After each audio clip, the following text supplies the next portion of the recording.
and gentlemen, welcome to the international webinar event Navigate Trade and Traffic Global Business in a Changing World. First, let me introduce myself. I'm Novita and I will host you for today's event.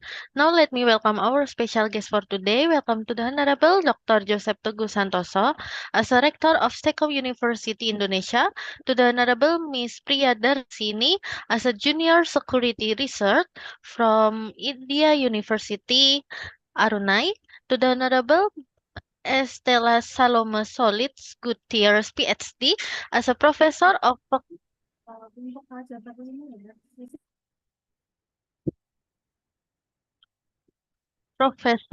Faculty Human Science, University Autonomous Baja California, Mexico, to the Honorable Mr. Wibi Alfianto, M.Pd, as a Lecturer of Visual Communication Design Department, STEKOM University, Indonesia, and last but not least, also to the honorable guests and audience today.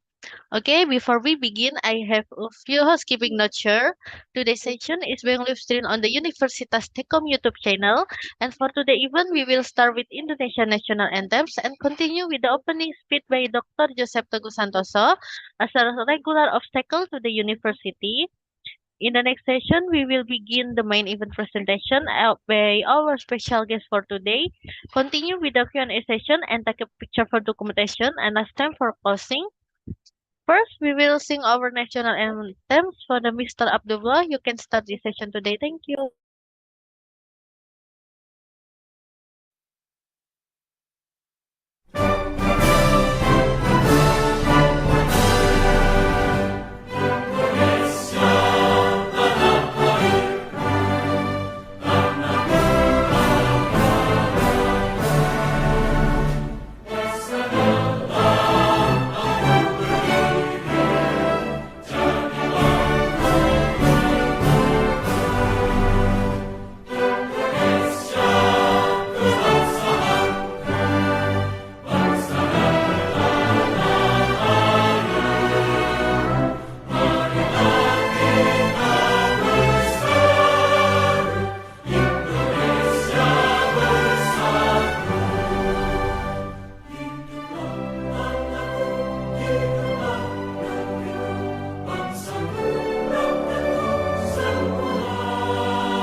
Okay, thank you. And next, we will invite the most responsible person to the stake to conduct this skill international event to give an opening speech. Yeah, for Dr. Joseph Teguh Santoso, the time is yours. Thank you.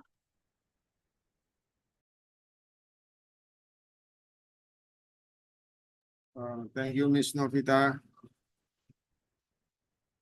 I'm clearly audible. Yes.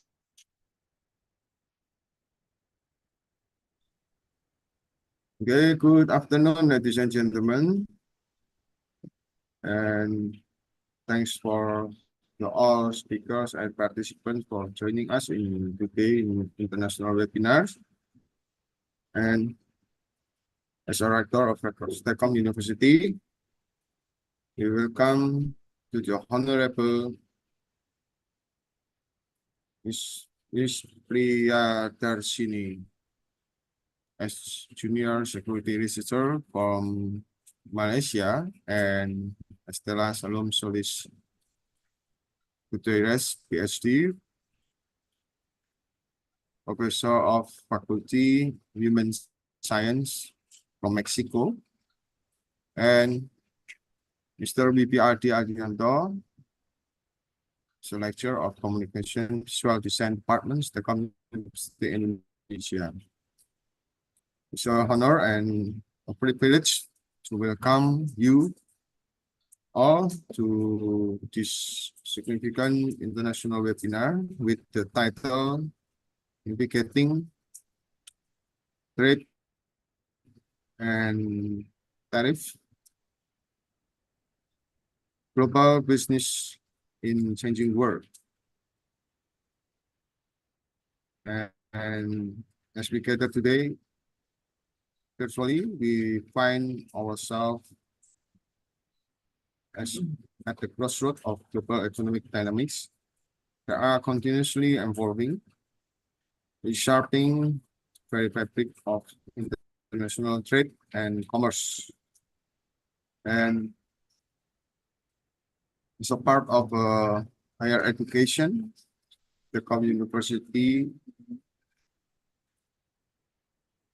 has long been a beacon of academic excellence, and our commitment together to fostering knowledge that transcend borders align perfectly with the theme of today's event is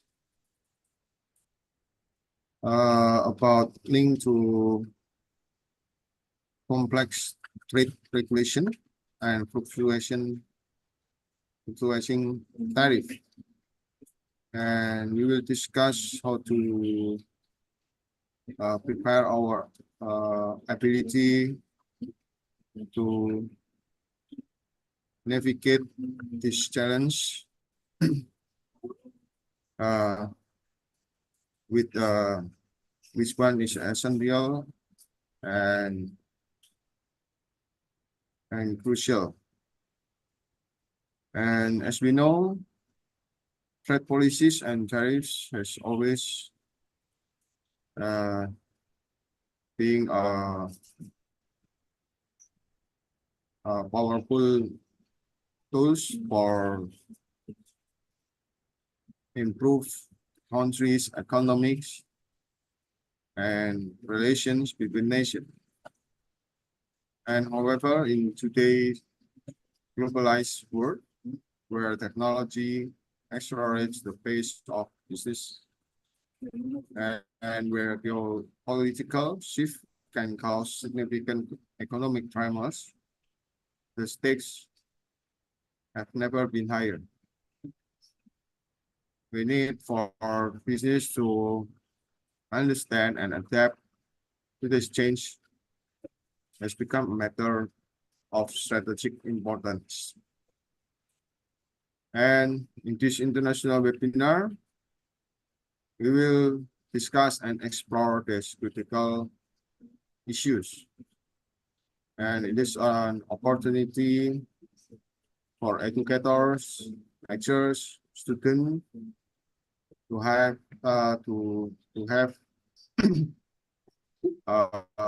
progress minds and discuss with experienced professionals or lecturers in the international trade.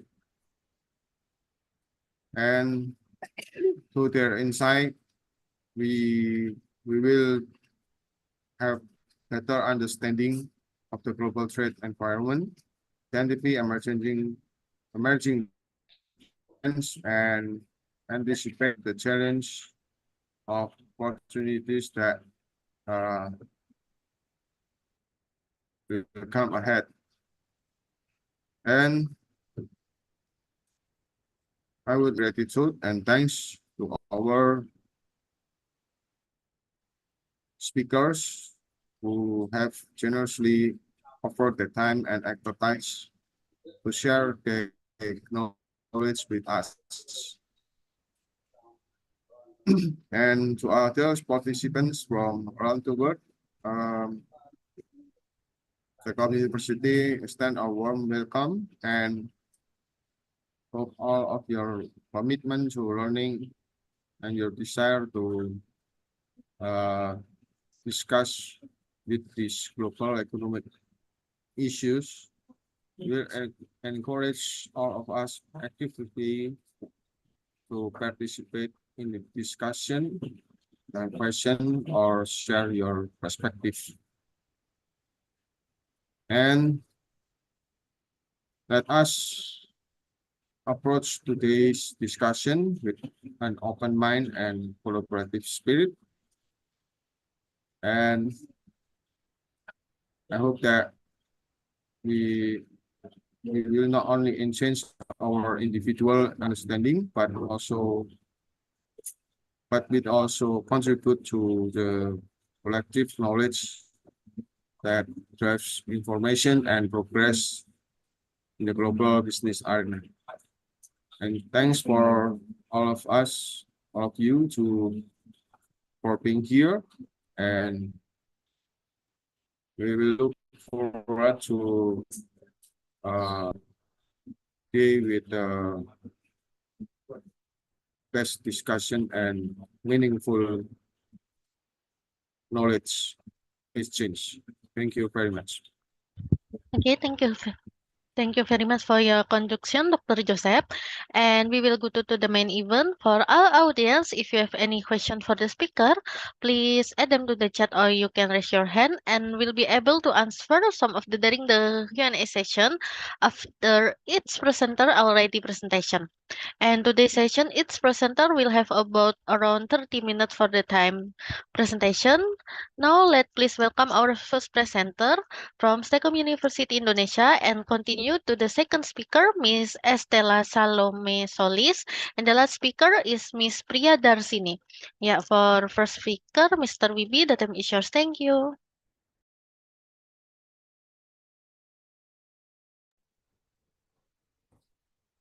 Okay, thank you for this time, Ms. Novita.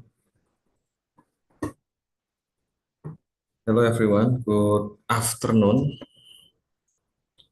Let me prepare myself and my material.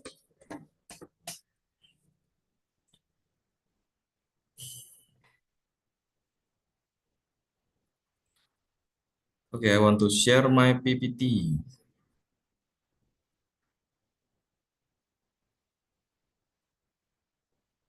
Okay.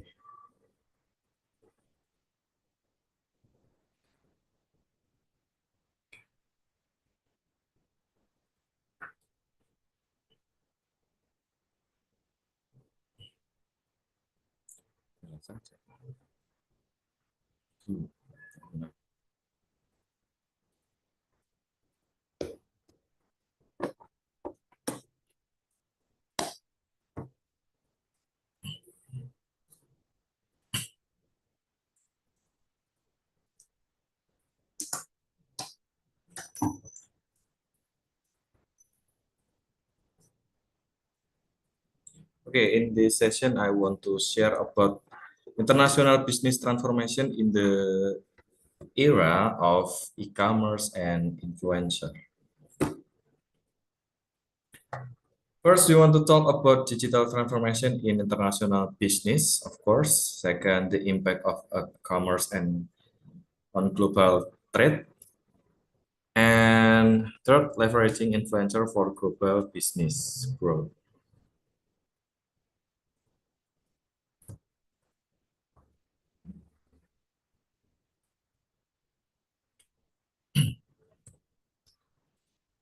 Digital transformation in international business. First, cloud computing.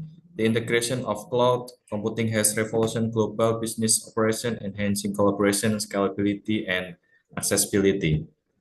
Second, AI and IoT, artificial intelligence, and the Internet of Things, IoT, automate process, optimizing resource allocation, and improve decision-making transformation in the global business landscape.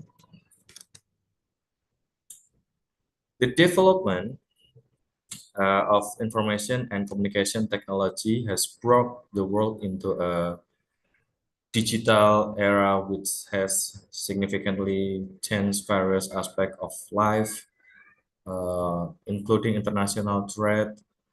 This digital era is characterized by technological advance that enable the exchange of information and transition quickly, efficiently, and globally.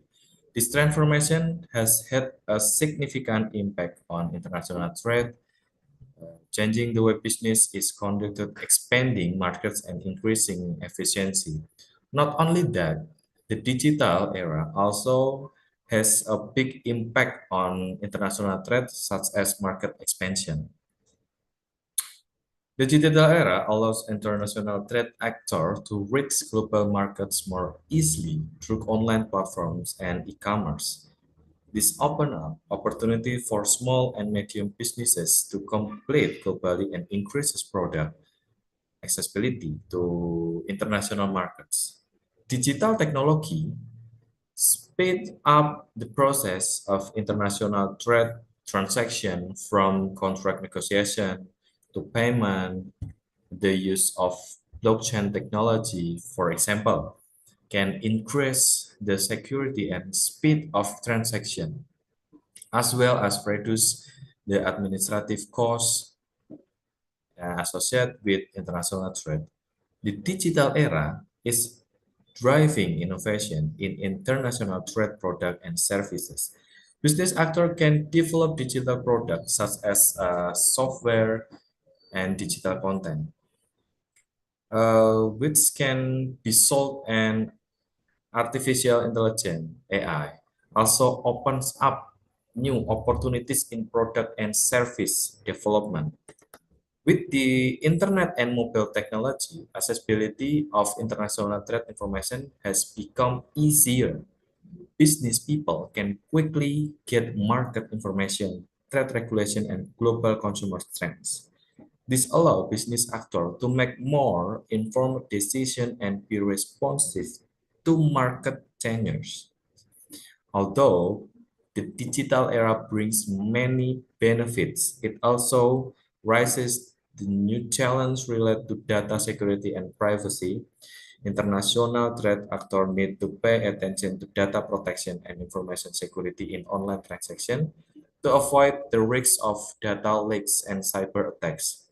Thus, the emergence of the digital era has fundamentally changed the international trade landscape, providing new opportunities as well as challenges that need to be faced by business actors and government. With and strategic adoption of digital technology is the key to exploiting the potential of the digital era in international trade and increasing competitiveness in the global market.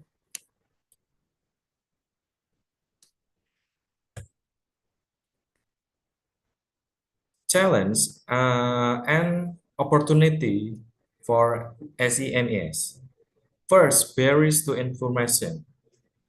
Many SMEs face challenge in engaging in coherent digital transformation process due to limited resource, expertise, and infrastructure.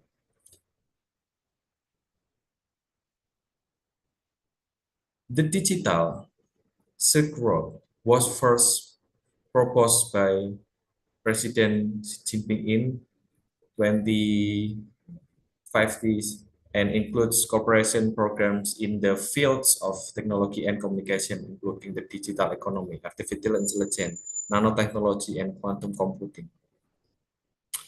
Digital Silk Road aims to build of digital infrastructure, networking connection.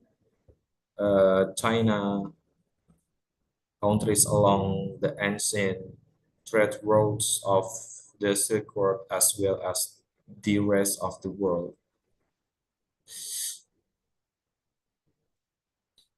Some of the main objects of DSR are increasing digital connectivity between countries, encouraging cross-border electronic commerce, facilitating the exchange of data and information, strengthening cooperation in the field information and communication technology. Opportunities for growth despite the challenge digital transformation present with opportunities to expand their reach, optimize operation, and compete on a global scale, driving growth and innovation. In the era of social media, influencer can grow your business have become the main driver in marketing product globally. Influencers have the unique ability to reach a wide audience and build trust with them. In the context of the digital sector, influencers act as a bridge that connect brand with consumers in various parts of the world. They help brands penetrate to markets, increase brand awareness, and drive sales through authentic and personalized content. Through DSR offers various opportunities in the era of e-commerce and influencer, such as opening access to new markets for e-commerce players and influencers in countries along the Silk Road. E-commerce platform and influencer in DSR can reach more global audience, encouraging development a safe and efficient digital payment system for cross-border transactions. Facilitating collaboration between e-commerce players and influencers in various countries. In case study, explore case study of SMS that successfully navigate digital transformation. Highlight the impact on their international business expansion and competitiveness. So we can use influencer make our business grow, and he can highlight the impact and the international business. Currently, in the digital era, we often see even using business e-commerce that has implemented in DSL in the e-commerce era and influencer. For example, Alibaba, the Chinese e-commerce giant, has launched the AliExpress platform, which reached the global market, including countries along the road, which building a cross-border e-commerce platform. E-commerce and global market access. Consumer behavior shift. The rapid evolution of consumer behavior has necessitated a revolution of business model, impacting industry and driving the need for digital information. Social media influencer, increasing popular and sought after by brands across country to promote their product. The rise of live streaming marketing has become a popular trend on DSR e-commerce platform, where influencers can demonstrate product and interact with buyer directly. However, on the hand, DRS has several challenges in its implementation, such as there is a significant digital gap between countries along the Silk Road, which can hinder global market access. E-commerce has facilitated global market access for business of all sizes, enabling them to reach international customers and expand their revenue stream.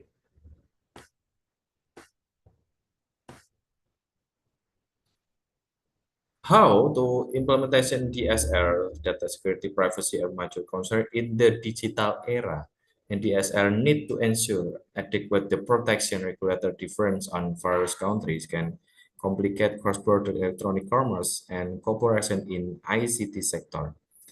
The emergence of social media has changed the way people and business interact. In fact, a study by Statista found that social media use is one of the most common online behaviors. More than 426 billion people worldwide use social media in 2021, and this number is expected to increase to around 6 billion in 2027. Previously, people's communication tools were only limited to people they knew directly, but now they have spread to whole world. Case study: analyze successful e-commerce strategy adopted by business to penetrate international markets, emphasizing the role of digital transformation in their success.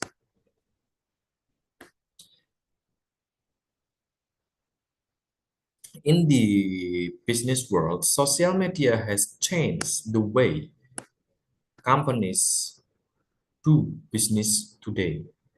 Traditional marketing techniques are being replaced by modern techniques such as like reels, blogs, vlogs, and live streaming across digital media platforms.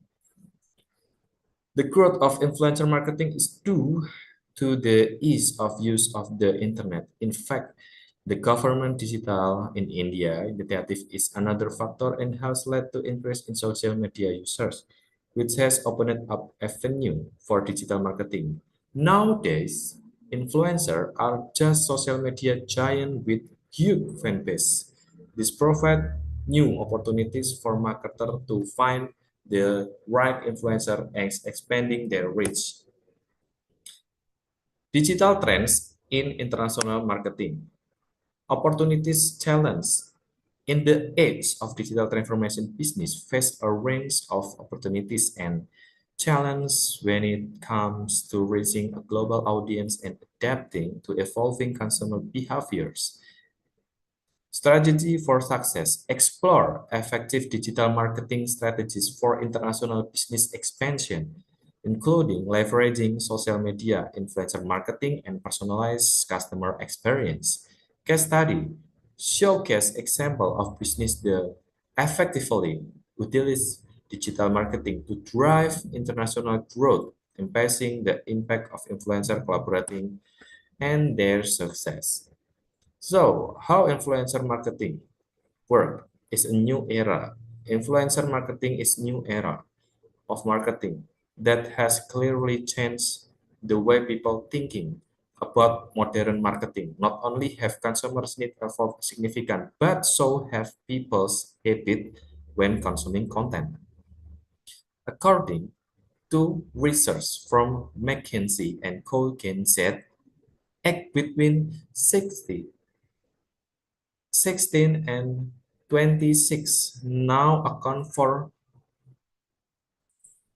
40% consumers who spend their hours and day browsing and creating content on social media. They are considered the most connected generation ever. As a result, brands have had to change their marketing strategy to meet the needs of the new generation, but the basic principle of marketing and advertising remain the same. How influencer marketing will change the future business environment, generating high ROI. Influencer marketing is a cost-effective marketing strategy as it does not require marketers to make large investment. Influencer can provide specific consumer engagement and sales metrics that allow brands to easily track their performance in the marketplace. This will help e-commerce for MSME develop successful strategies, better customize the content preset by influencer, and achieve higher ROI based on ROI. 17% of companies allot more than half of their annual marketing budget to influencer marketing effort, and experts in the field predict that number will continue to grow. Section 2, we want to talk about the impact of e-commerce in global trade. Revolutioning customer experience. Personalized shopping e-commerce has ushered in a new era, personalizing shopping experience, catering to individual and enhancing customer satisfaction. Enhance convenience, digital transforms.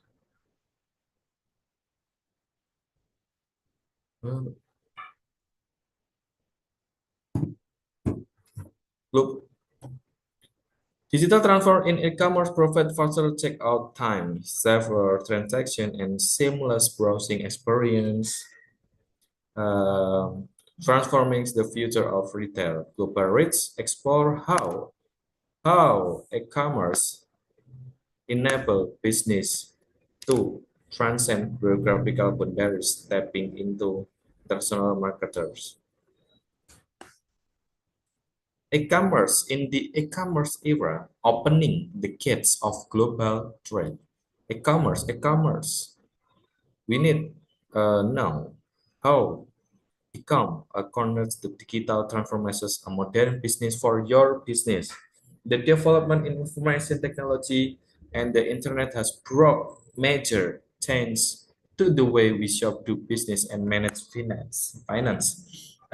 In the current era full of information technology and internet information, e-commerce or electronic commerce has become the main pillar of digital business transformation. This phenomenon is not only changing the way trade, interact, financial, it's also modern era and digital change. The modern era is characterized by the rapid development of technology, especially in the field of information and the internet. Digital information is a necessary and companies must take advantage of the opportunity to remain relevant and competitive. Key pillar of e-commerce is emerging as a key pillar of the digital change. E-commerce allows customers to shop and trade online using digital technology that removes geographic boundary and simplifies business process. Fundamental change in processing method as e-commerce developed. Purchase methods are changing fundamentally. Customers are no longer limited by time or location restriction in getting the product or services they want. Through e-commerce platform, buyers can easily browse a wide range of products, read review, and make quickly purchasing decisions. Transformation in transaction electronic commerce is also changing the way transactions are carried out. Electronic payment, online payment, gateway, and secure authentication system are becoming an integral part of the transaction process, increasing security and convenience for consumers and merchants. Expand economic communication not only event but electronic commerce expand economic communication. The relationship between customer, producers, and distributor is becoming increasingly integrated and transparent with the help of digital platform. This creates a dynamic business ecosystem and allow for more target marketing strategies. The importance of business adaptation today, successful companies are able to adapt quickly to change. E-commerce is no longer just an addition to a traditional business model, but has become necessary to meet the needs of our growing market in line with the change. International e-commerce expansion. Saturate home market. If business have saturated their home market, it's time to consider expanding into international market, leveraging e-commerce platform to reach a global audience. Challenge and solution. Discuss the challenge and solution associated with international e-commerce expansion, including logistic, cross-border payment, and cultural adoption. Success story. Highlight success story of business that successfully expanded their e-commerce operation internationally, how showcasing and impact on their revenue and brand recognition. Digital transformation and supply chain. First, efficiency and transparency, logistic and fulfillment case study. Digital transformation has optimized supply chain management, enhancing efficiency, transparency, and traceability across international trade works. Explore the role of digital technology in streamlining logistic and fulfillment process for international e-commerce, reducing lead times and costs. Examine case study of business that leverage digital transformation to revolutionize their supply chain operation, emphasizing the impact and their global trade capability. Ease of global market access as an individual entrepreneurs, technology advance, especially in e-commerce, have provide easy access to global market for micro, small and medium enterprise and individual entrepreneurs. Some factors that contribute to this is include e-commerce platform. E-commerce platform is like Amazon, eBay, Shopify, and Alibaba have opened the doors for MSME and individual entrepreneurs to sell their product globally. They provide an infrastructure that allows sellers to market and sell their product to customers all over the world without having to have a large physical infrastructure. Global shipping service like FedEx, UPS, and DSL enable MSME and individual entrepreneurs to send their product to customers around the world with easy. They offer fast, reliable, and affordable shipping options, enabling small sellers and compete globally. Digital marketing, advanced digital marketing such as online advertising and social media provide an effective platform and individual entrepreneurs to promote their product globally and at low cost. They can use record and target-oriented marketing strategies to reach a relevant global audience. Electronic payment like PayPal, Stripe, and TransferWise facility cross-border transactions safely and easily. This makes it easier for MSMEs and individual entrepreneurs to accept payment from customers around the world without having the worry about currency issue or difference in payment system. Low cost of entry compared to traditional business model that train large investment in physical infrastructure and high overhead costs. E-commerce offer lower costs. MSA and individual entrepreneurs can start an online business with relatively little capital and test the global market without having to face major financial risks. Cultural and social impact. Identity and diversity. E-commerce has influenced cultural and society shift, shaping the portfolio of diverse identity and fostering inclusive representatives in global market. Global conversation discuss how e-commerce has amplified conversation on race, identity, and social issue, reflecting the multifaceted impact as digital transformation on global trade. Educational frameworks highlight the integration of e-commerce story into dictionary framework, serving an historical lesson and blueprint for global citizenship and engagement.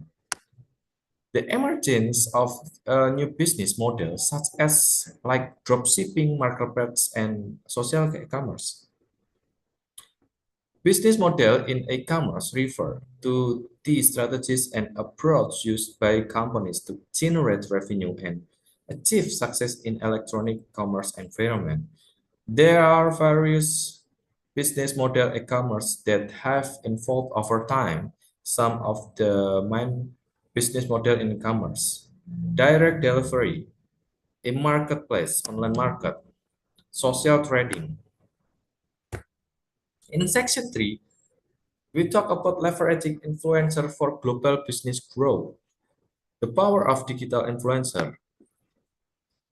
Influencer marketing collaborative campaign measuring impact, explore the role of digital influencing in shape consumer behavior, driving brand awareness, and expanding the reach of business international market.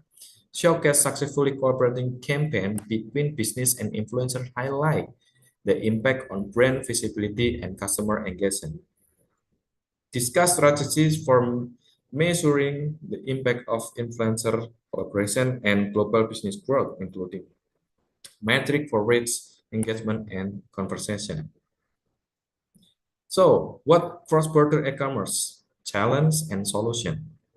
Cross-border e-commerce or global e-commerce is the online buying and selling of product and services between entities or individual in different countries. This practice involves digital transaction that cross international borders, allowing businesses and consumers to engage in global markets without requiring a physical presence in a foreign country. This increase is due to the growth of the internet, the implementation is digital payment system, and the simplification of international shipping and logistics. This phenomenon empowers business to expand their customer base to their domestic border, giving consumer access to a wider range of product and service from various parts of the world. K, feature of cross-border.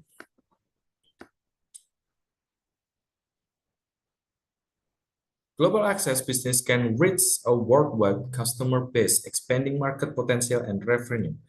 Currency conversation e-commerce platform provide currency conversation service, making international transaction easy. International shipping, a global logistic network enable faster and more efficient shipping. Regulatory and tax consideration, business must comply with international trade regulation and deal with complex tax information. Localization, the importance of adapting the showing experience to the cultural and linguistic version to the market, import and export regulation, complex with import and export regulation, and requirement in source and destination countries to ensure legal and efficient trade operation. Cross-cultural influence strategy, cultural sensitivity. Analyze the importance of cultural sensitivity in influencer marketing for international audience, emphasizing the need for cross-cultural strategy and authentic representation, localization and adaptation. Explore how business adapt influencer campaign to resonate with diverse cultural context, ensuring leverage and reliability across global market. Case study. Present case study of a business that effectively employed cross-cultural influencer strategies, showing the positive outcomes on their international brand presence.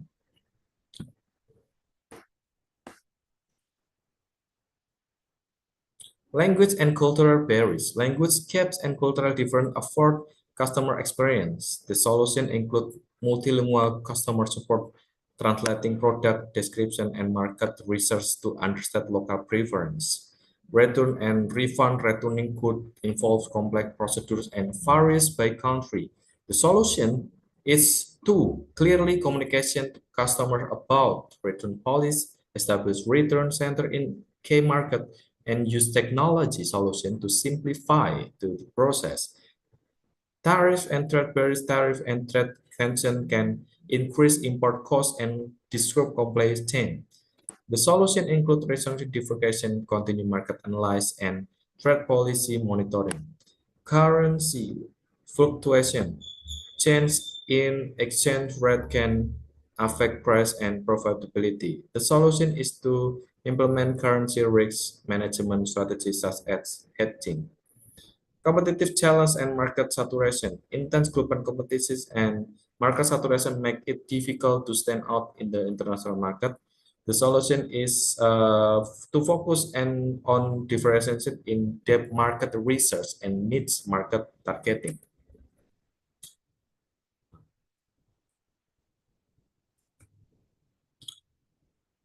Influencer-driven brand advocacy. Authentic advocacy discuss the role of influencer as authentic advocate for brand in international market, building trust, credibility, and loyalty among diverse consumer segment. Brand alignment highlight the importance of aligning brand values with influencer partnership, ensuring coherence and resonance with the cultural and social landscape of global audience. Long-term relation. Explore the benefit of long-term influencer relationship for sustained brand advocacy and international business growth. The power of influencer, building brand and influencer consumer. Influencers are people who have strong influence and have many followers on social media. He has the ability to influence and inspire his audience, especially in promoting certain product or brand. Typically, influencers focus on specific topic and needs, such as beauty, food, travel, or fashion. In an increasingly detailed era, influencers have become a major force in the world of making on media social. Authenticity and expertise in a particular field makes them able to influence and inspire many people around the world. With their increasingly diverse roles, they can also contribute to social change and become a source of inspiration to many people. To more advanced technology and social media become the greater influence of influencers in the form of communication and interaction in the digital era. The rapid development of social network has created many opportunities for individuals to become influencers. Their roles in the digital era are diverse and can cover various sectors such as fashion, food, travel, technology, health, and many more. Some important roles of influencer are like inspiration and motivation, influence consumer behavior, empowering brands and product, information and education broadcaster. And the last, future, trends and opportunity. Emerging influencer trend. Discuss emerging trend in influencer marketing, including virtual influencer, micro-influencer, and niche community collaboration, and their potential impact on global business growth. Opportunities for collaboration. Explore untapped opportunities for business to collaborate with influencers from diverse cultural background, industry, and region, driving innovation and market expansion. Interactive session. Engage the audience in an interactive session to brainstorm potential influencer collaborating ideas for international growth. Encourage creativity and strategy thinking.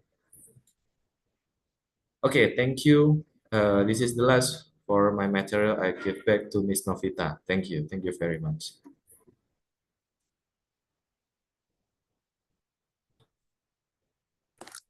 Okay, thank you so much for Mr. VB.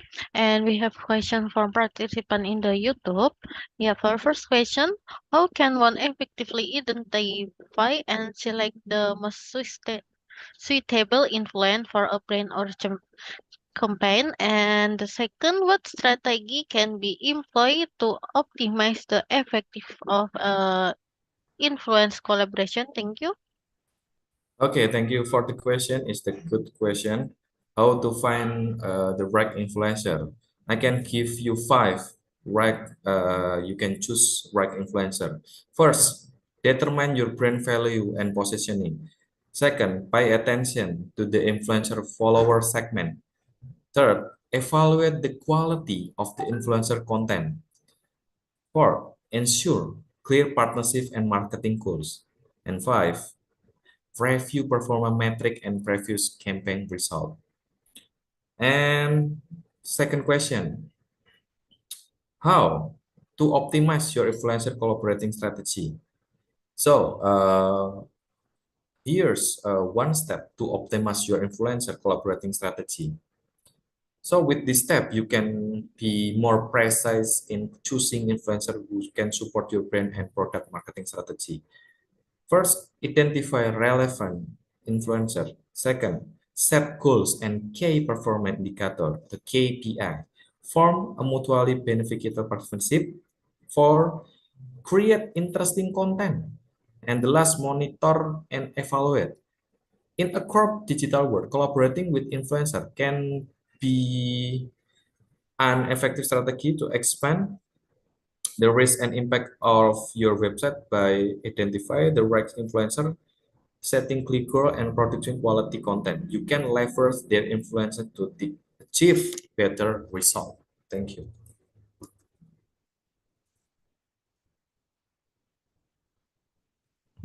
And then the last question from Mr. Amin Tohari, already read in the room chat. Yeah, how do I know whether my customer experience needs improvement?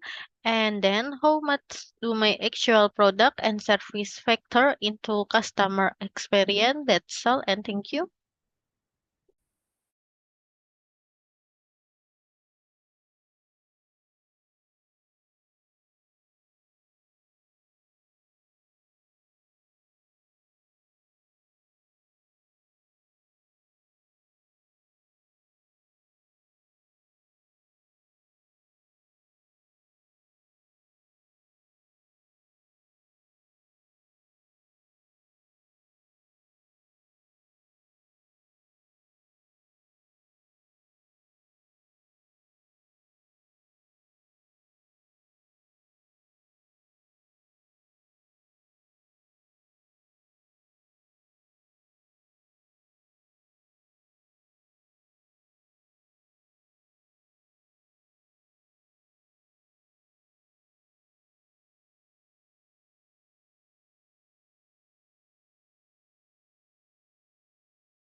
Pak, suaranya.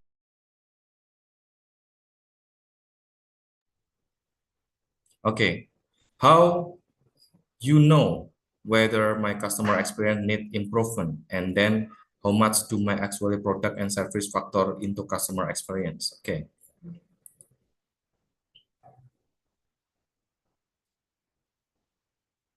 So you need build a great reputation for your business, because positive customer experience are the foundation and brand's reputation. When 77% of customers are likely to recommend your brand after a positive experience, it highlights the power of word of mouth as an invaluable marketing tool. Of course, an excellent reputation built on consistent positive customer interaction foster trust and attracts new customers after more actively than traditional advertising, I think. And second, you can increase customer retention.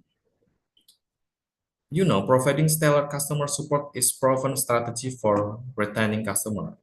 Since 75% of customers remain loyal to brand with excellent support, investing in GX translate directly into customer retention.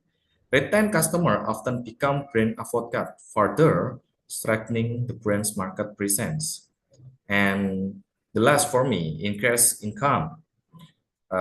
Superior can lead to increased revenue on average, uh, 5 times faster growth. This is evidence of a direct correlation between how customers feel about a brand, your brand, and their willingness to shop. Information GX is not just an operational adjustment, but also a strategic move, increase profit.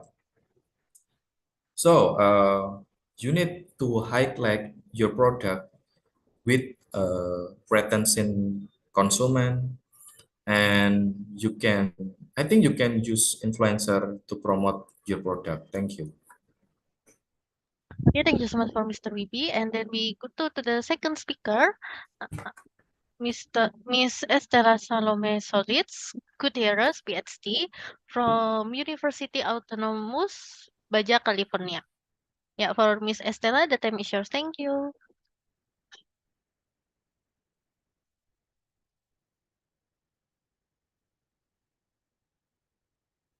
Okay, I think we have a technical issue from Miss Estela. We still waiting. We will go to the another speaker, Miss Priyadharshini V, as a junior security research. Yeah, for Miss Priyadharshini, the time is yours. Thank you.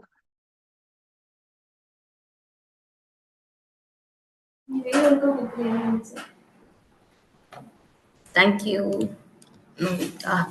Okay, today we are going to talk about trade and tariffs. Basically, we have to know what tariff is. Let me share my PPT so that you can understand easily. Wait.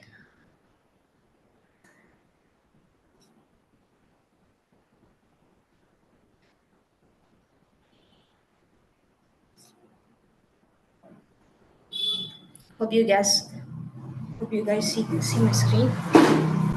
Yes. Okay. Okay. Okay. What are tariffs? Actually, tariffs are not different from tax and duties. Actually, we are as a citizen of a Malaysia or India, we should pay taxes because it's our rights and it's they provide the money for our goods.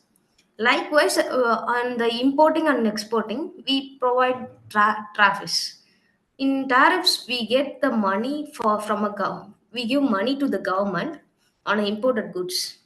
They use this to regulate the this distribution chain. Like if exported products get easily through in our country, then our local domestic products will be compared to be so cheap and quality less. Like China products are everywhere. Everybody likes China products because it's cheap and on a quality basis it's comparatively not that much good, but still people prefer China products comparatively in India, because the local product, domestic product, they focus on a quality rather than amount. So that's why it costs so much. Like AliExpress, these things makes exports easily. By providing tariffs, these exchange will reduce, because if domestic products won't sell that much, it will affect the overall country's chain. It will affect the overall country's economy. Like India, Nigeria, and Brazil has the highest tariff overall comparatively, because these countries provides production, like manufacturing, but other goods are exported from other countries. Like right now, recent events like China actually, US and China had a tariff problem. This created a tariff war. Like US disagreed with the China, so iPhone manufacturing have created in India. But comparatively, the iPhones are which are all created in China are less expensive than comparatively created in India. If I go to buy an iPhone in India, it will cost around 70 to 1 lakh, which is different, depends on the iPhone Pro or Max. Likewise, if I go to Dubai, which is manufactured from Japan, it costs only around 65,000 to 75,000. It because it's a duty free, and also the electronic items are combined and manufactured in China. Comparatively, it's less tariffs are applied for that electronic goods. Likewise, these kind of things are messing the overall trading wars. Like tariffs, if we don't apply these tariffs, we can't make any revenue. But there is also a non tariffs mechanism which will also create the revenue, but indirectly they won't imply money on the goods, but they create a regulations. Like this the difference between tariff and non tariff is, tariff implies money on the good. For example, ad valorem is nothing but each imported goods contains its own value. Like if you are buying a gold, if you are buying a gold in Dubai, it means it's less cheaper than a other country might be. But if you are buying in India, it will give you more than 15 to 18% tax for that, because it includes the export and import tax. Like you get a each products like a categorization of each product have a different percentage for their own tariff. Like if you're buying petrol or a custard oil, like medicine, yeah, medicine is the biggest example, because recent time we had a COVID overall the world. But each country have their different price for the corona vaccines. But we cannot differentiate why it was happening. But it was happening because of tariffs. India has sold it for just 150, I think. But in other countries it costs more than $200 just for a single vaccine, just for a starting vaccine. But we here provided a vaccines for free for a people, but government paid 150 per vaccine. So here's the tariffs plays vitally, because government can also earn from it slightly, because the duties are imposed on these trades and products are straightly go to the government, and they can earn more than what the product can give. Like there is a type of a tariff which is called countervailing duty. Countervailing duty is nothing but it gives the whole product amount as a tariff. We have to pay two times the amount of the actual product. This will reduce the overall exporting items. Like if our country is facing, recently the China created a this countervailing duty on US, because US also created the same countervailing duty, because this is what happening right now. It's been happening for from 2018 to till now. It's overall collapsed our trading market. Like if US is facing the same thing, they but still they provided the countervailing duty on China. So now they are creating a different manufacturing sites, like iPhone is creating in iPhone production in India, and Tesla production in some other countries. They are shifting their own region to other regions. These are all the subsidiary, these are the alternatives for these tariffs. Like non-tariffs is nothing but these are all the regulations made from the products. Like if you are giving a food product, there should be a label and what are the things you are added in the product, or what date you manufactured it and expiry date. There will be a regulation for each and every item in the details. There won't be they won't ask for money, but they will apply a validation, like you can only import 10 ton of oil or 10 ton of gold. They have the validation point. You cannot cross the validation point. They have a limited period because it will support the domestic creators to sustain the in the market. Comparatively, exports also comparatively become a higher price because this tariff creates it more expensive. Or else they can have a mutual communication with the target market and create a manufacturer, like US did. Like they created a target market in India, so they created a manufacturing placement in India, but still they are exporting those electronics from other countries. So now they are trying to create those electronics from in India itself. It will reduce it will reduce the amount of the iPhone, and eventually it become 50,000 to 60,000, which will be drastically changing in the economics. Anybody can now buy the Apple stock in India. It will help them to create more and sustainable environment in India. This is how they change from the organization from one country to another country. It will affect one country. When we change from one country to another country, it will affect that dramatically, because it will affect the economics, because they provide tariffs, taxes, and they give employment and other than things, like placements. They buy goods and sell goods. These things will be changed. This will affect the overall economics. Actually, this is the basic concept of tariff and non-tariffs. If we understand the tariffs, we can find why we are all having this tariff customs. For example, protecting domestic industrials. If, like I said, if India is not protecting their own domestic sellers, then there won't be a no GDP growth in India. It depends on the GDP growth. It provides a vital role in a GDP growth. If comparatively Nigeria and Brazil, India is compared to be high in GDP growth, because Nigeria and Brazil having a lesser value for a dollars than India. So in that point of view, Vietnam is also playing. Vietnam is also have a lesser value like that. If we didn't support our domestic peoples, if we didn't support our domestic products, it will affect directly to the GDP growth. Like if we imported the same things, it will also create a tariff.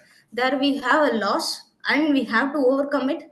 For that we have to create a high demanding product. Even the same thing is happening cyclically, it will also create a loop, like if you go to the product, if you import a product and they create a tariff, and you sell it for a 30 to $40, but the worth of a product is just at $15, but you sell it as a 30 to $40. In that point of view, in other country, people will look at your product and they think that, okay, it's $40 too expensive for me to buy. That's why they go for the domestic peoples.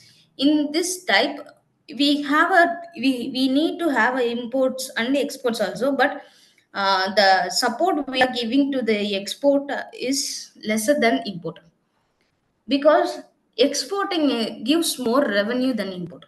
It's a basic concept, because exporting is nothing but we give tariff. Import is nothing but tariffs are added to our government revenues. Okay. Revenue generation, it will create, like government can earn from it. Like government can earn more duties from those taxes.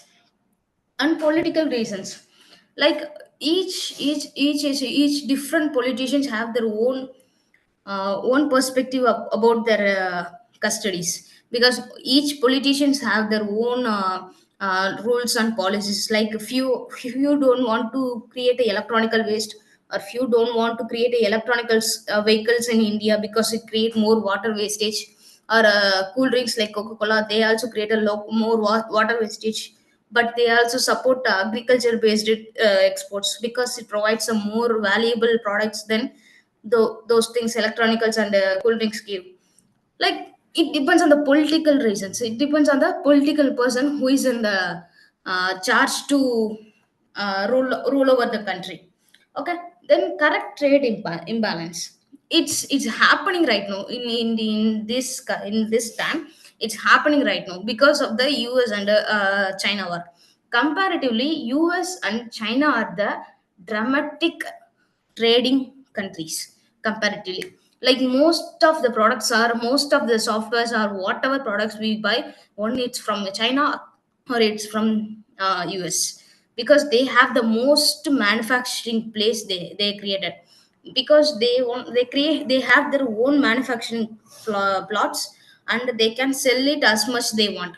And they are the person who can create a price for a product because of the manufacturing, because they don't export. If we export it, it will add a amount we are pricing the product. If we are manufacturing every product, means it easy for us, we can price any amount we want. But if we are exporting, means it's hard for us, because it will become a costly. People can't even afford how much it can be. Like, if you are buying a liquor or a perfume from a foreign country, it is easy for you to buy or not. I hope I can buy it in India, because it's highly taxable, because it has 18% tax plus, and the original amount will be triple times higher than the normal price which is created in India. So I prefer Indian products than the other foreign products, because of the export duties. And historical context of trade and tariff. Okay. Evolution of trade and tariff through history.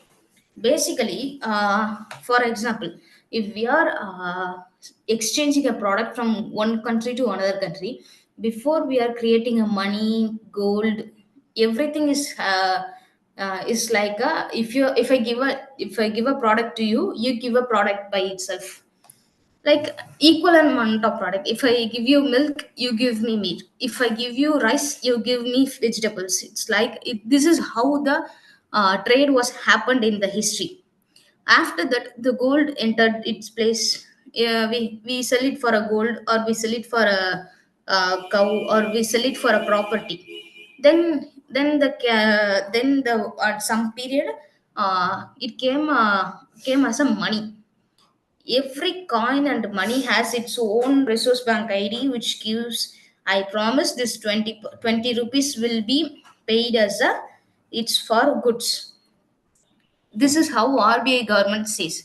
If he didn't agree with that, then we cannot say this piece of note will be equal to the 20 rupees or a equal amount like a $1. If a US government refused that $1 is not the value of 87 rupees or 47 rupees, then we can't say anything. It will it's directly affect the overall economic, because when the product is replaced by a currency, it plays a vital role in trades and tariffs. Because here we give money as a tariff for a product which will be equivalent to the product. And the tariff, if a government is refused the tariff, then we cannot say anything. Then that's the place where the war is starting. Well, that's the place where the trade war is starting. From ancient route, like if you are exporting from India, Bangladesh to Pakistan, we have to pay tariff to India, because it's passing through the India. So that's how India also earn it. India also get a 5 to 10% tariff from the product. and Pakistan also get a 50% tariff. So this is how the each and single tariffs are created by step. Like the recent act, Smoothly Hallway Tariff Act in 1930, USA over imposed 20,000 imported goods. Like it includes medicines, foods, and electronic goods. And that's why also other countries are imposed same tariff on the US. This US had a recent tariff issue because the soya bean, it's just a normal soya bean, but its rate was excluded. Like it's really expanded. Like nobody even expected even a single soya bean 10 can cost this much. When it is exported to other country, it costs more than what its original amount is. That's how countervailing duty is faced. Okay, this is how the agreement between the disputes, like countries between countries. If we are facing like if we are having a connection with the USA or a connection with the China, then we have a free tax tariff free exchange. Like I can have a good agreement with the China, so that the China will create a low tariff and I will also create a low tariff for China product, and China will create also low tariff for Indian products.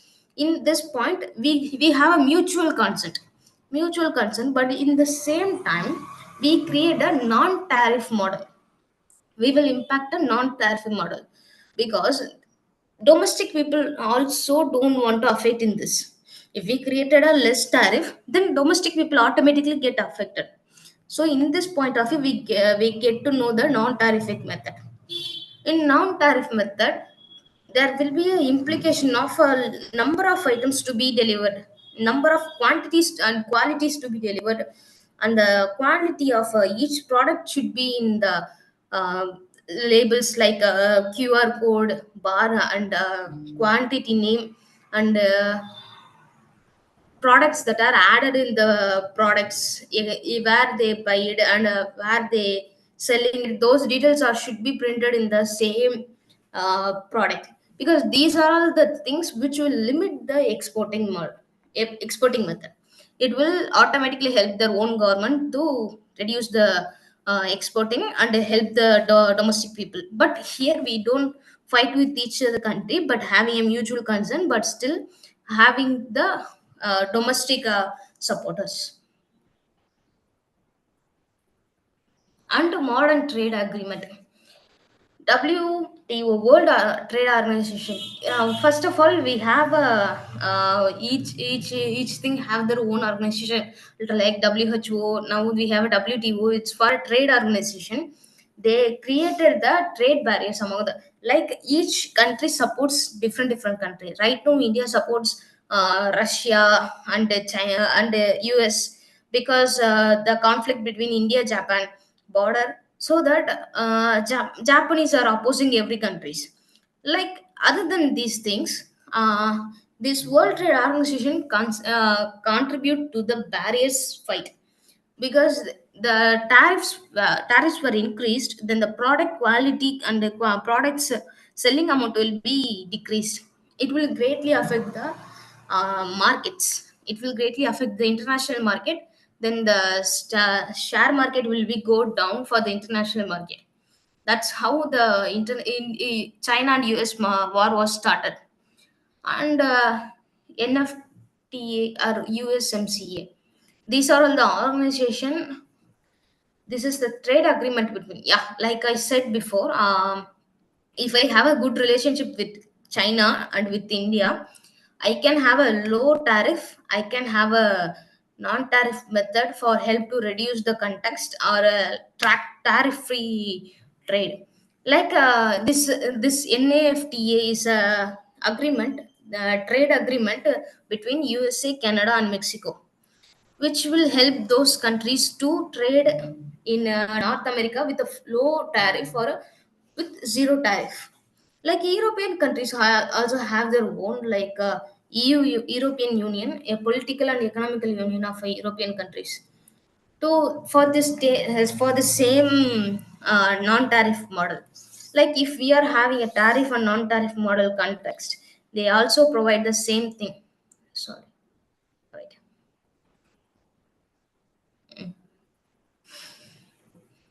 Then the role of bilateral trade. Like if we are now if we are opposing the US for creating a manufacturing unit in India by creating iPhone units. Here, from this time, they have created more than 70,000 units in India, but still, it's providing somehow support to the Indian government. But what if we don't have the mutual agreement with the US and still provide the more tariff for the exporting electronics? Because there is no electronical unit for the iPhones in India. They have only assembling unit in India. But if we increase the tariff for the US, what will happen? It will automatically affect the US economic and and increase our economic. Sorry. So in this point, we have a bilateral trade agreement. If you are giving me this, I give you that. It's this how it's created. Like before I said, if we are having a mutual trade, we have to be mutual in everything. If I'm trading to your country, then you have to be created a less tariff for our country. Or if you are going to export things to my country, then I will be having the less tariff for your country. This is how bilateral trade agreements use. And other than important impact of tariff on global business. Okay, for example, let's see, if we don't have any tariffs over all the country, what would have happened? Countries can't make any money through creating a duties and taxes. Only peoples are suffering because peoples of its own country will provide taxes, and also not get any products are not get sold. The domestic business will be closed as soon as possible, because the when the other market is inserted in inside a company or inside a country, it will take over the whole market easily, because of the psychological motive of a peoples, because peoples are get easily attracted to the foreign things, like products I said. Like recently the Korean beauty products are controlling over the beauty industry. Like any most of the people in India used just a powder or a tantrum powder, those compact powder. These are the things they used for like a decades. But when the Korean beauty secrets are entered in India, people get to know what sunscreen is, what serum is, what's toner is. So they get used to these kind of beauty products and they are addicted to it. So they become a constant consumer. So this constant consuming will affect the local beauty products like Ayurveda or Unani, or other than local domestical products like turmeric or different things. This will directly influencing to the this is the right thing we can easily understand, because it will directly influence to the our own country's products. Like I said, in business implication, increased the cost for imported materials lead to higher production cost. Like if we created a more, if we tariff more amount for exported goods, then our imported goods will be sorry, our own domestic products will be sold as so many products. Like if we are always selling 50 units, but when it comes to export and import, it will automatically change into 70 units, because imported products cost more than the domestic products. That's how the business implication happens. Company may pass this cost on the consumer, affecting demand and competitiveness. Like in the recent studies, automotive industry tariff steel, like steel and aluminum have a 5 dollar per kg tariff in India. Like if we are importing these steels in India, it will cost, because these steels and aluminum plays the vital role for creating electronical items and manufacturing cars or other than things. So when we export or import things from our country, it will create a money like from money flow from one place to another place. But the dollar difference will create a maximum impact, because if we export the context, if we export the steel, it will cost only $5. But as a Indian market price, $5 is equal to 150 rupees.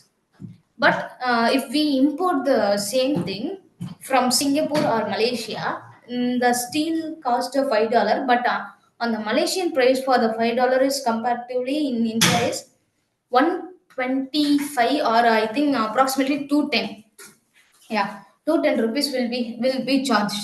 The the comparison between India and Malaysia is considered to be max price. Like here we pay 150 rupees, and there we from in Malaysia we pay 210 rupees comparatively. So this is how the things works. This is how the business is affected when we create a export between the countries, and tariffs on the products we export and import. Like I said, agriculture. Yeah, this soya bean story. Like I said, the soya bean is the responsible for the trade war. This soya bean created a table because Chinese people like the soya bean like that. They eat as a dessert, I think. So it US created a large market in Japan, and they created a more tariff in the uh, more tariff on the US products.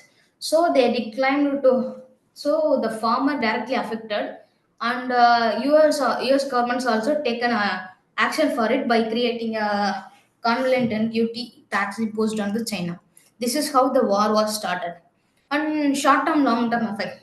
Short term is the market price will be shooten up fastly, and the share market will be dropped. We can't even control the share market's price dropping.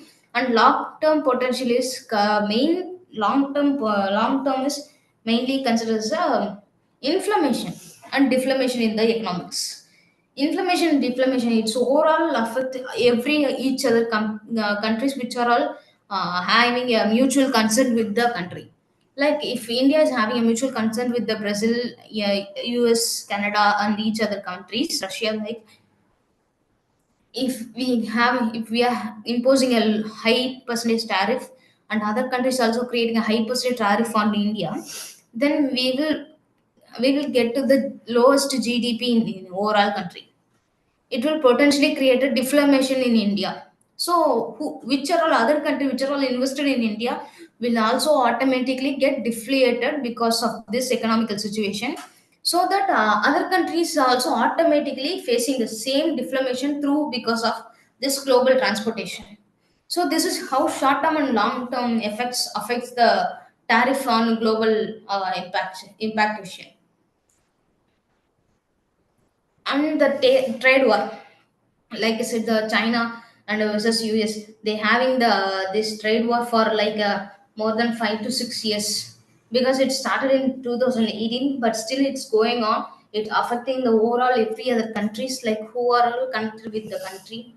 uh, right now the US is shifting their own production from China to other countries like India and Mexico. They are placing their units in different countries which are all not connected to the China. So it will dramatically create a China's GDP. It will create China to because recent time China is facing the population stamping, and now it's also it also affecting the economical position. Now the other international companies moving from China means it will drastically affect the domestic peoples, and also affect the government's logical point of view. Because if we can't maintain the GDP growth, if when the GDP started downing, if we cannot sustain in the position, it will hard for us to retain from that position. Because when we once we started to fall, it's hard for us to find the solution to get over from the fall. So in that point of view, China is going right now, and it also plays a population role plays a key role because here right now China became the second highest population because of the started having one kid. Those things have happened before more than 10 one decades. Now it's also indirectly affecting the its own economy. Some companies may shift from like here global economic slowdown. When the one country is affected, then the neutral countries will also get affected. This is what a global economical slowdown and impact on business. When the distribution is stuck, Mm, recently, we have a canyon event. It's like the ship was stuck between the middle of the sea, and the things which are all stayed in the goods which are all stayed in the ship are not imported to the other countries at the given time, which created a demand and which created the market to be more and more expensive for other goods to be imported. Because in this and that point of view, domestic sellers take that they take it as a time to sell their own product and created their own market at that given time, because that's how competitive the market is. Trade was often forced business to resist and divest their supply chain to mitigate the resource associated with tariff. Like some companies may shift production, like the Apple company shifted, and now they are also planning to Tesla create an implant in India. Recently, Indian PM have talked with Elon Musk about planting a Tesla manufacturing unit in India. So this is how single convenient conversation can create. Like having an argument with China, now US is shifting every because this tariff war was started because only because of China and America, because every other country is depending on China and America because they are the most manufacturing countries overall in world. Like uh, diversion supply chain and strategies for a we can have a less strategies, like we can have a less tariff to be paid, or there is no zero tariff for a single country. We can also play that because, for example, take example is a if I'm going to transport a goods to the USA, it gives low tariff because USA and India are in mutual consent, so that people can easily export their product with a low tariff, or US can import or export with the North America, or Mexico also import or export with the North America with zero tariff. In that point, with zero tariff means we don't have to pay a single money for export and importing in North America. So this is how the strategies are planned. We don't have to pay a large amount of tariff, or at least we don't need to pay any non-tariff validation, or we don't have to be paying any zero tariff amount, because in that point of view, when we are having a connection between one country to another country, we can create a mutual agreement by having a zero tariff or a less tariff. In that point of view, the seller will get a high paid amount. In this point of view, domestic people will affected drastically. This is how the things works. But to overcome this, the domestic peoples also sell the same product but cheaper than the exported products. So when the exported products are available for $4, and the local products will be available for $2.50. So the expense between the import and domestic won't never change, because it will affect the GDP. And other than that, leveraging trade agreement, uh, taken a low tariff, seek an exemption. Like we can create an exemption, like classifying the things into some other things. Like I'm selling a turmeric product as a food product. When I sell a turmeric as a medicine product, it will create. I have to pay a tariff for 15 to 18%, because it is transferred as a medicinal product. Or else I will classify it as a food product. When I classify the turmeric as a food product, When I label it as a food product, then I don't have to pay 18 to 20%. I can pay only 12 to 13%. So I can reclassify the amount. I can reclassify the product which are all tariffed, which are all having the low tariffs. Like electronics and metals can be reclassified. Only few items can be reclassified for a low tariff, because it's easy for us to understand. Like turmeric can be classified as a food and medicine. Like in that point of view, we can create. We don't have to pay any tariff. Means we can export with the mutual consent countries, or we can classify into different things, or negotiation. We can ask the target market person who is in the other country. We can ask him to share the same tariff with us. We can share the tariff with him. If the product is original amount is $3, and which includes tariff, means it will become a $5. So I can sell this product for a $4 to the person, or I can sell it as a $5 to the person who are all in the target market, and he can share the same tariff with me, so that it will have help both the people to gain a profit in this content. So this is how the strategies work between the tariff. If I don't want to pay that much tariff, one, I can classify the product into some other classification, or create a negotiation with other countries target market person, or create a agreement with create a export agreement between the countries who are all agreed in a mutual products. And digital trade e-commerce. The rise of a digital platform has trade globally changed, making it easier business for a reach international market. Like Alibaba Express, I think everybody have seen this Alibaba Express, because it's more than Amazon comparatively. Alibaba is selling cheaper price products, because even in India or Vietnamese can also buy these things for a lesser price. But comparatively, Amazon sell the same thing, but in three different price because of a tariff. One is imported, or one is imported on some sustainable reasons, or one is imported through the or other agreemental country. But Amazon creates the same products, but in three different amount. It will create a confusion for us. Why same product but three different amounts? This is why they having it. And Alibaba Express, these are all the like e-commerce is also affecting the trade.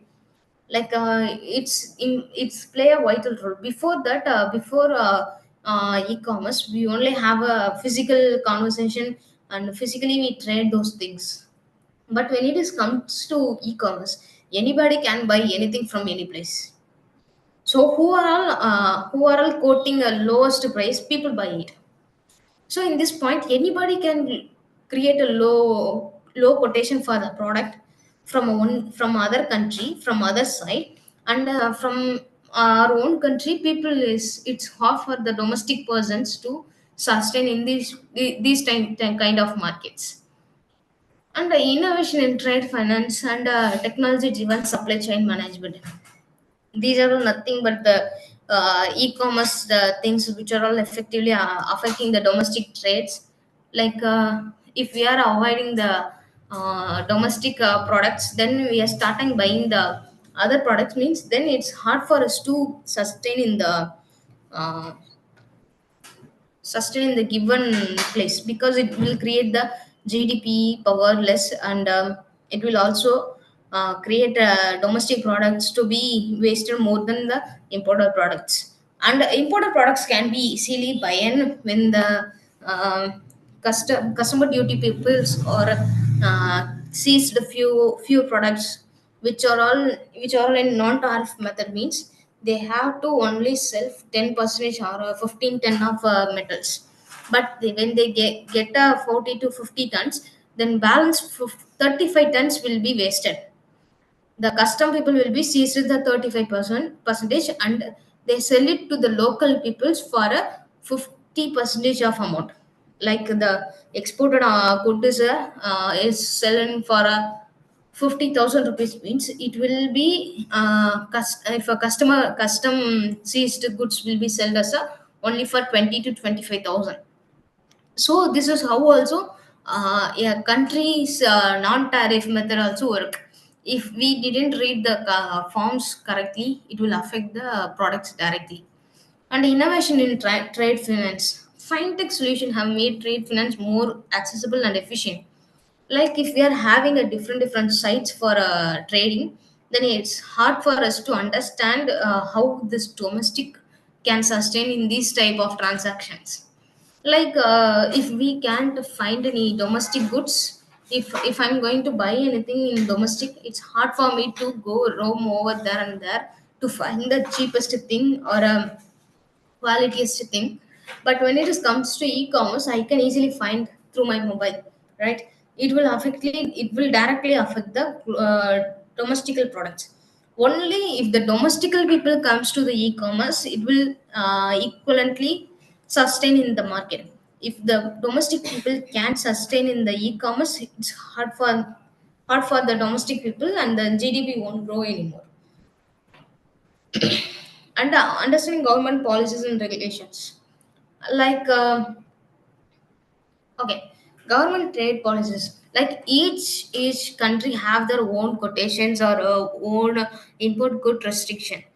Like Dubai have no tax. Dubai have tax free country.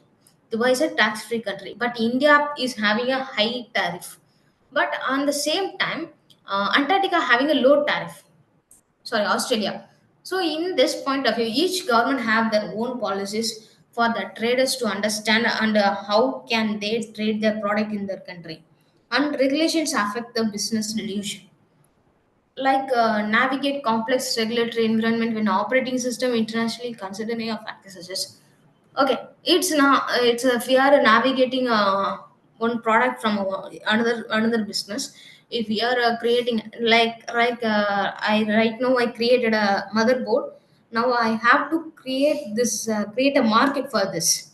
I created a motherboard. Now I have to create a market for this, because then only I can sell it for a automobile industry, so that they can utilize it for their production. So this is how the regulation affects. In this point of view, I fix a amount for a motherboard, and the people who are all buying from the automobile industry, they quote more than what I quoted, or they quote less than what I quoted. So in this point of view, we get a clash between the automobile industry and uh, manufacturing industry. Suppose if automobile industry is in another country, it will create a more complex thing, because the tariff between exporting and importing will cause the trade between those company more drastically changed. So that's why China prefer their own manufacturers than importing. But India don't have any manufacturing unit, only assembling unit. Means they have to pay the tariff, and they have to import it with the tariff. But the importing tariff will be less, and the exporting tariff will be high. On role of lobbying and advisory in policies. Companies and industrial group often engage in lobbying to influence trade policies. It happened when the share market is collapsed. Like when the product is sold for a single price, but suddenly it is changed because of a tariff, which a country is imposed a high percentage tariff on the product. Then it started drastic down in the share market. That's when the role of lobbying and advancing trade policy. Now, when the corporate company will play a vital role in this, because they created a group, and they support the government who is giving a more tariff for the product. And emerging trade market opportunities. Identifying emerging market for a good. First of all, we all know Asia, Africa, and Latin America having the highest market comparative to others. So, like countries like Vietnam and Nigeria can easily create an attractive point for traders and investors. So we know where we have to spend or where we have to invest. Second, opportunity and challenge in these market. Okay, first we have determined which country we are going to invest or which country we are going to export. So now the second point is the challenges in those market. How can we export our goods in a good amount or and create a profit out of it? It depends on the political issue or environmental issue or the transporting issue, and the tariffs and duties are paid and taxes which are all paid from which are all given like 18% tax or 12% tax, state tax, every things will be considered in the challenges. So then I can create a conclusion. Okay, my actual price of a product is $3, but I'm going to sell it for a $6, which includes tariff, political perspectives, and other taxes. In that point of view, I get a 2% of as a profit for each unit, which means I get approximately 0.8 percentage, I think, 0.8 dollars out of a $5, which is created a proper documented, sorry, which is created a proper chain for a company to sustain in a market. They can have a profit, but still they can spend their product. Still they can earn through those things. Impacts of tariff, like if it will affect the companies, but it will hinder and helping emerging market. It will hinder the corporate and helping those governments. This also help the local domestic sellers, like African countries benefiting from African growths and opportunities. Yeah, like if we are having any importing or exporting in Africa, it will automatically create a increase the GDP of Africa. So this is how the GDP and each country's own inflammation and deflammation countries products. Yeah, that's all. If you are having any doubt, just guys ping me. Yeah, thank you so much for your presentation. Yeah, we have questions from participant in the YouTube. Yeah, for first question, we have question from Miss Fabriana. In the context of raising trade tension and the implementation of tariff by various countries, how can global business strategically navigate this challenge with maintain competitive advantage? Yeah, this is visible from your set, sure, Miss. Yes, yes, I can see it. Okay. In this point of view, what role do you see innovation and adaptation playing in respond to challenging trade policies? Okay, comparatively, like I said before, like yeah, take it as an example as iPhone company. If we are creating a iPhone placing model unit in India, that doesn't reduce the money of iPhone product. Like we used to buy iPhone for a 1,50,000 or 1,20,000. Now it cost only 80 to 70, sorry, 80 to 90,000. But they didn't change that much. But when I buy in Dubai, it will they don't have any tax. Then it is considered as a tax free. Then I can buy it for 60,000 or 50,000 in Dubai.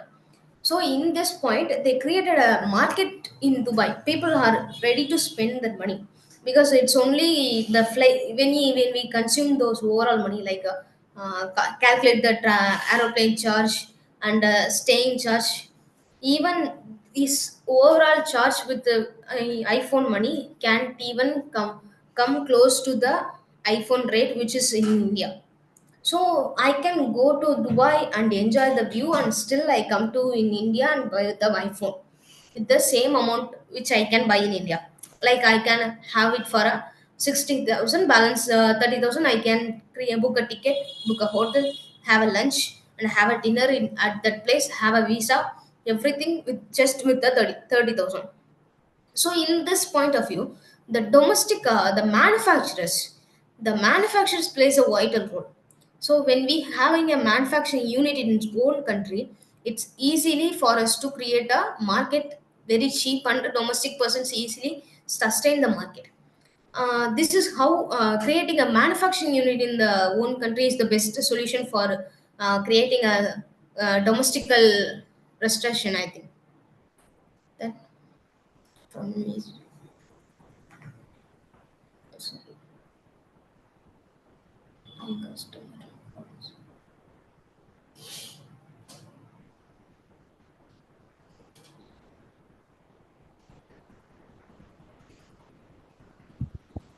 Okay, thank you. And then from Mr. Amin, question from Mr. Amin Tohari, Miss.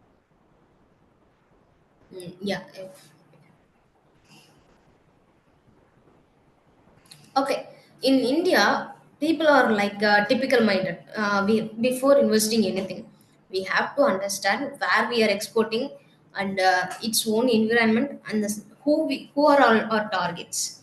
First, we know who is our target so that we can easily understand what their perspective is. Like if I'm selling to Indian people, I have to be more prepared because they are psychologically. It's hard for to understand the Indian peoples. I think, in my point of view, because when I try to sell a product, it can be easily classified like okay, it's a foreign product, okay, it's not a good product, because the marketing between the people, like we can market through online or we can create influencing, but the main marketing is happening is a gossip in a simple way.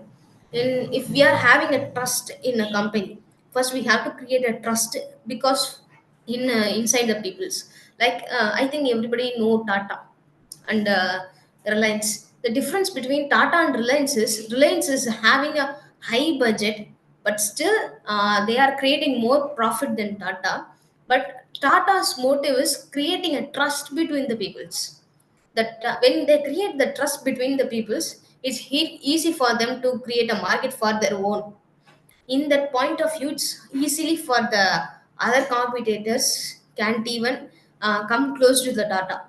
So this is how the perspective should be in when you invest in India. When you try to invest in India, create a trust between the peoples, and the quantity and quality plus the price. When it is comes cheaper, then the product won't be good, but when it is good, the product won't be cheaper. This is the common mentality, but when you give the product quality is good in a medium price, the people will buy it automatically. So this is how the common market work on the India. Okay, thank you for answering. I think it's very clear answer from Professor. Yeah, before I close this event, for our participant, please open your camera. Oh yeah, Thank you guys. we have one question again, Miss, from Muhammad Adrianto, already read in the room chat. Thank you. Our product.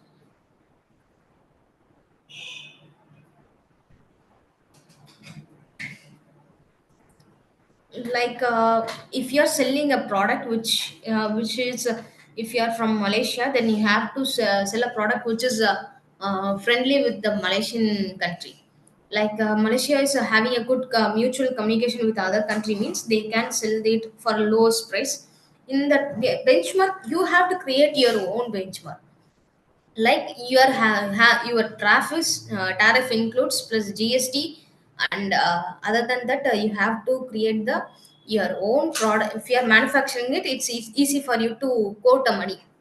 It's easy for you to quote a price for a product. Suppose if you are exporting it, you have to consider every manufacturing things, and you have to consider every products you have buy in, and you have to consider the exporting cost, tariff. These are all the standards you have to first consider. Then who's your target, like people who are all work 9 to 5 job. It comes under the marketing strategy.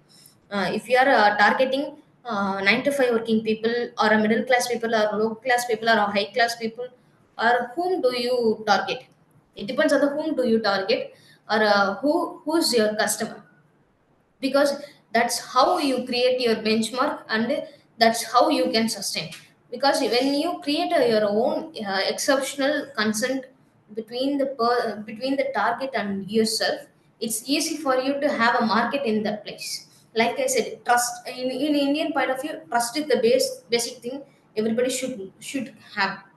Like if Tata is didn't have the trust, then it won't, they didn't survive in the, they couldn't survive in this market strategies because of Ambani. Because right now there is like a SIM card. There are two different SIM card. I give you an example. Like there are two different SIM cards. One is Geo, another one is a BSNL. BSNL is overall Indian SIM card, but BSNL only have 4G. Can you believe it? In India, BSNL have only 4G, but Jio gives free 5G for free. But in right now solution, right now situation, Jio increased the amount of the 5G Jio network. So people can't afford, because people joined the Jio because it's cheap, and it's easy for them to understand, easy for them to buy the product. But once they increase the amount, now they everybody started buying BSNL or the other SIM cards, because those SIM cards are free and less some amount comparatively. Like if I recharge my phone in Geo for 2 months, it will cost 1500 with the 2 GB or 3 GB data pack every day. But when it is comes to the same DSLR, it will cost only 1000 or 800 rupees. The number between the 1500 and 800 is so much difference, right? I can pay another 2 months for from in that money. So this is how you have to create your benchmark. So when you created a trust, but suddenly you changed your perspective, then you increase the amount, then you will start losing your customers. The impression you create on the people, that's the benchmark you create on in the product. Hope you guys understand. Okay, thank you for answering. I think it's very clear answer from Professor. Before I close this event, for our participant, please open your camera. I will take picture on the count of three. Okay, 1, 2, 3. Okay, another one. 1, 2, 3. Okay, thank you. Thank you for your cooperation. Finally, we come to the end of visiting like webinar today. We would like to thank you for all the speaker for the wonderful information and sharing your knowledge. We hope this information will be beneficial for all participants. At least we hope to have more collaboration in the future. The webinar for today at here. We hope to see you soon. Thank you and have a nice day. Bye.